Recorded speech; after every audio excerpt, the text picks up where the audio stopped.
Donc alors je me retrouve en compagnie du professeur Franck Carbonel du CHU Kremlin-Bicêtre à Paris, qui sort et nous sortons d'une session très intéressante sur la différence entre l'Ouest et l'Est à l'échelle de la planète sur les Mickey. Alors d'abord pourquoi finalement une telle session sur rechercher les différences entre l'Est et l'Ouest dans les Mickey? Quel est l'intérêt d'une telle session?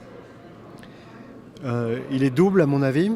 D'une part pour décrire la maladie chez les personnes qui habitent en Asie, en Inde, en Corée, en Chine, etc. Savoir quelles sont les similitudes, quelles sont les différences. C'est important pour les médecins qui les soignent et davantage encore pour les malades qui sont atteints de la maladie.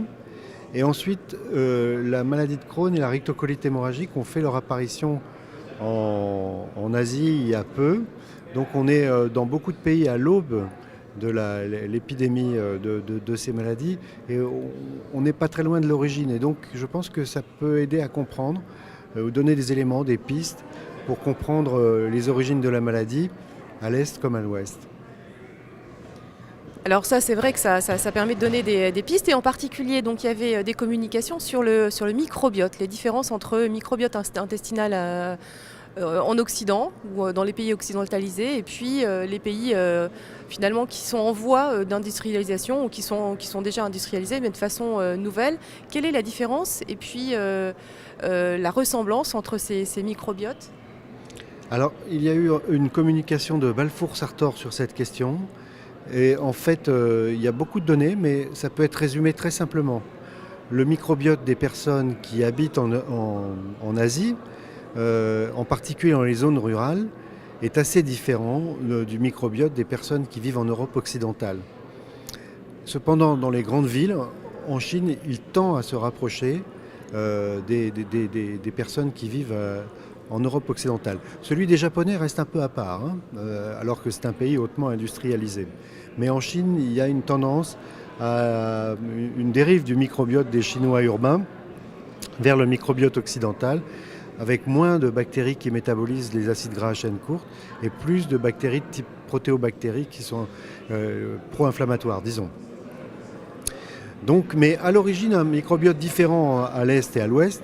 Cependant, si on regarde le microbiote des patients, il est identique en Asie et en Europe ou aux États-Unis. Donc une différence au départ, mais lorsqu'on est malade, on a le même microbiote. C'est-à-dire le même microbiote avec finalement le constat d'une dysbiose, c'est ça ou pas? Exactement. D'accord.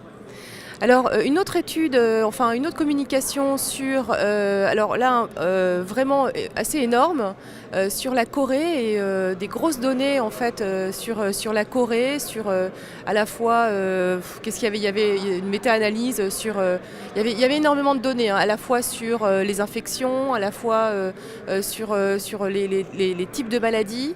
Dites-nous-en un petit peu plus.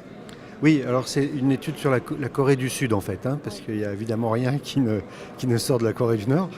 Alors sur la Corée du Sud, donc il a présenté, c'était assez impressionnant quand même. D'abord l'incidence de la maladie de Crohn et de la RCH commence à augmenter, et même c'est bien installé dans ce pays. Il y a beaucoup plus de RCH que de Crohn, et les formes sont un peu différentes. Il y a beaucoup plus de femmes que d'hommes, alors qu'en France, c'est à peu près le même sexe ratio, à quelques détails près. Plus de RCH que de Crohn. Mais le rapport entre RCH et Crohn, qui était très élevé, tend à diminuer maintenant. Et on observe la même chose qu'en Europe occidentale, c'est-à-dire une tendance à l'égalisation des deux incidences. Et puis, les maladies elles-mêmes sont assez différentes. C'est-à-dire que les RCH sont moins souvent étendus, plus souvent limités au côlon gauche, moins souvent associés à une cholangite sclérosante primitive. Pour ce qui est du Crohn, il y a davantage de formes iléales, beaucoup plus de formes anales et un risque de cancer du côlon nettement plus élevé en Asie qu'en Europe occidentale. Ce sont les principales choses que j'ai retenues. L'histoire familiale est aussi moins fréquente en Corée que ça n'est en Europe de l'Ouest. Communication très passionnante, très riche aussi. Pour moi, ça a été une découverte, tout ça. Écoutez, très bien. Est-ce que vous souhaitez dire un mot sur la communication de Judy Shaw, là, sur la génétique? C'est assez complexe, hein. De- Complexe mais tout à fait passionnant. Donc elle est à l'origine des plus grandes études.